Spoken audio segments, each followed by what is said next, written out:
The content you are about to hear may be graphic. It likely would have been brushed away with the cobwebs by an entering intruder. Now, it doesn't say this so far, so I'm going to make sure this is known.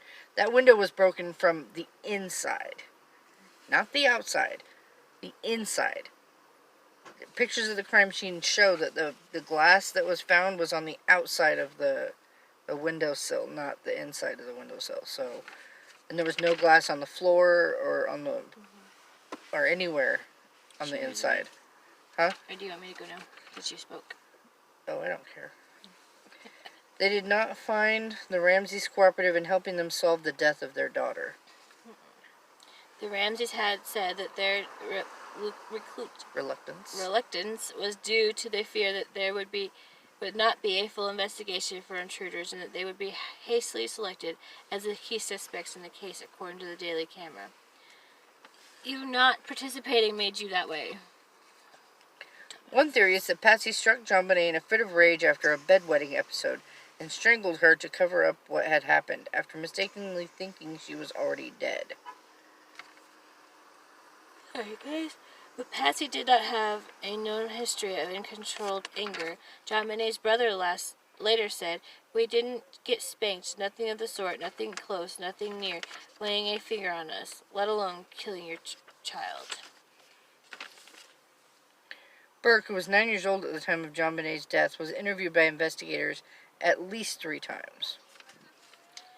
The first 2 interviews did not raise any concerns. Sorry, I thought that was a phone vibrating. About him. A review by a child psychiatrist stated that it appeared that the Ramseys had healthy, caring family relationships. In 1998, Boulder Chief Police Mark Beckner said during an interview with a news reporter that Burke Ramsey was not involved in the killing of his sister. That hasn't been proven, though. I don't get it. She was wetting her bed. There's some sexual assault happening. Oh, probably. In May 1999, the Boulder County District Attorney's Office reiterated that Burke Ramsey was not a suspect. The investigators had never considered him a suspect, although they tested to see if a kid of his size and weight could split open a watermelon with a flashlight like that found at the crime scene and was able to affect that wound. They proved that he could, by the way. And it didn't say earlier, but the head wound was from a flashlight, so... Well, they found a flashlight. No, it was... Yeah. It matched the wound perfectly. I watched documentaries. So do I. Burke attacked Jonbenet with a golf club more than a year before she was killed. That right there is enough evidence in my book. Yeah, he got mad at her. In a video of a police interrogation of Burke, he appeared cheerful and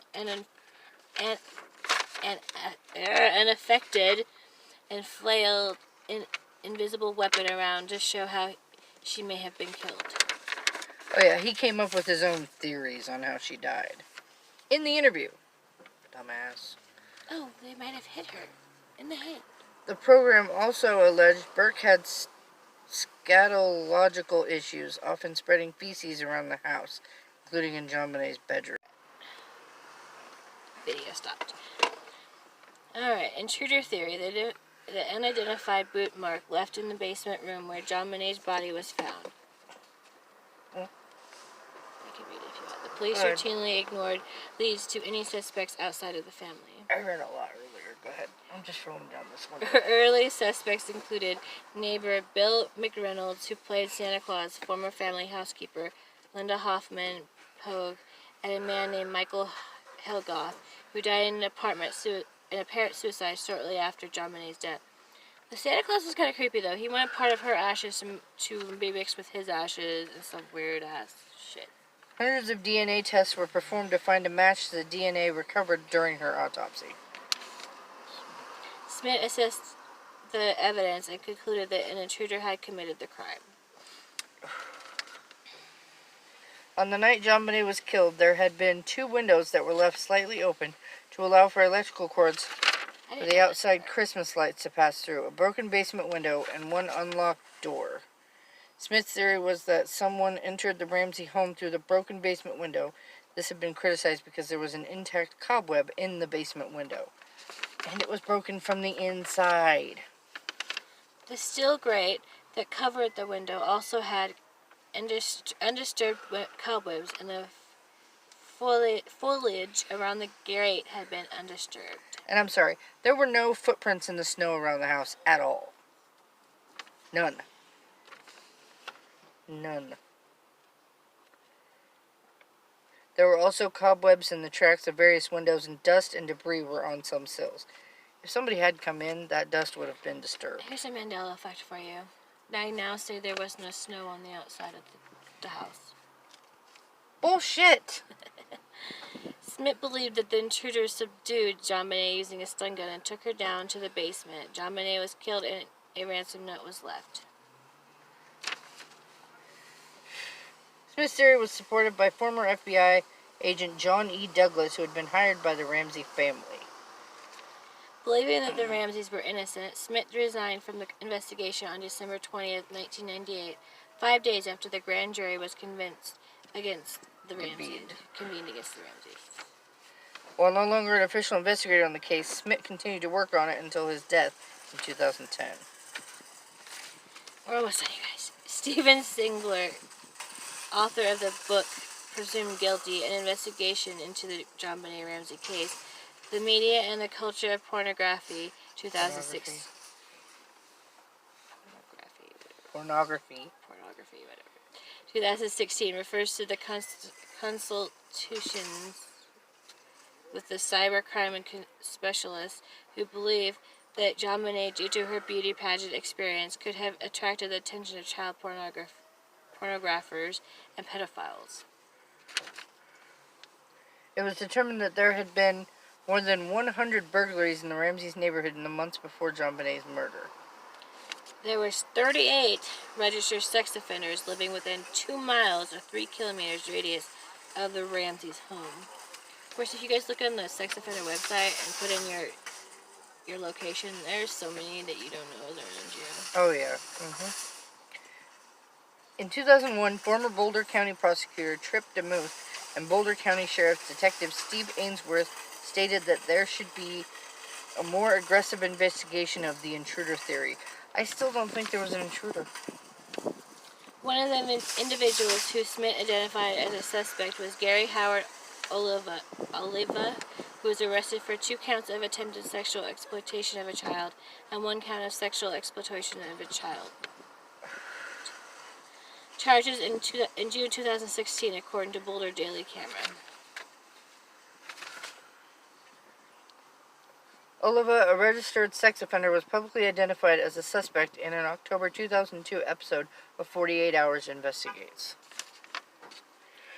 Randall Dwight, Simon, 66, an Oregon man who reportedly photographed Jonbenet Ramsey just months before her unsolved 2016 murder, was later arrested for walking down a street naked, muttering, "I didn't kill Jonbenet," was indicated July 2019 on child porn charges. That's him. The alleged kitty porn collector made headlines in 1998 when he was arrested for indecent exposure in Lincoln County, Colorado, for allegedly walking down a road naked. Didn't you just read that?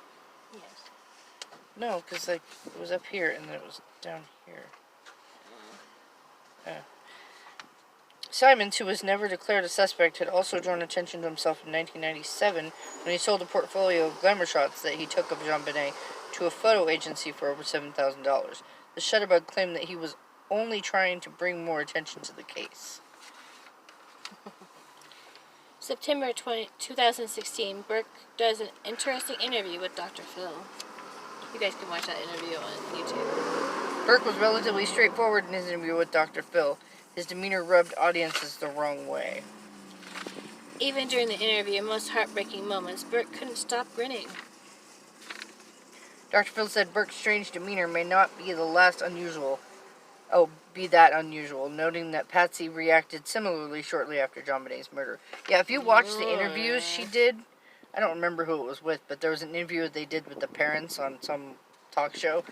She didn't fucking show any remorse at all. In fact, was smiling during every most of it. time the cop would look at her, she'd cry with her and make sure people were looking at her. Fake crying. Hysterical, like, hey! Dr. Phil said, I can tell you his smiling is a matter of anxiety. It's just a matter of being socially uncomfortable. It's nothing weird, it's nothing creepy. I think for him, it's just a kind of nervous smile. Even with that nervousness, he wanted to come forward and tell his story because he knew he was going to be pushed to the forefront. Jonbenet was buried at St. James Episcopal Cemetery in Marietta, Georgia. She was interred next to her much older half-sister, Elizabeth Pash Ramsey, who had died in a car crash 4 years earlier at age 22.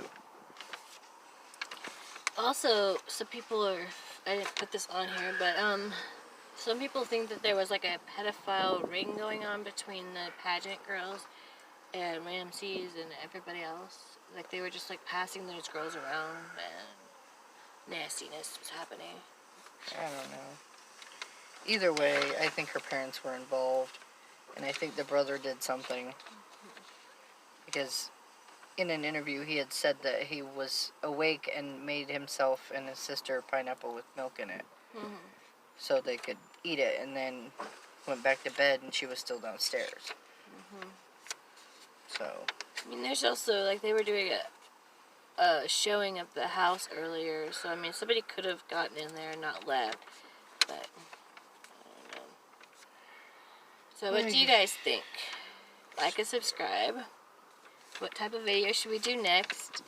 Who do you think killed Jonbenet?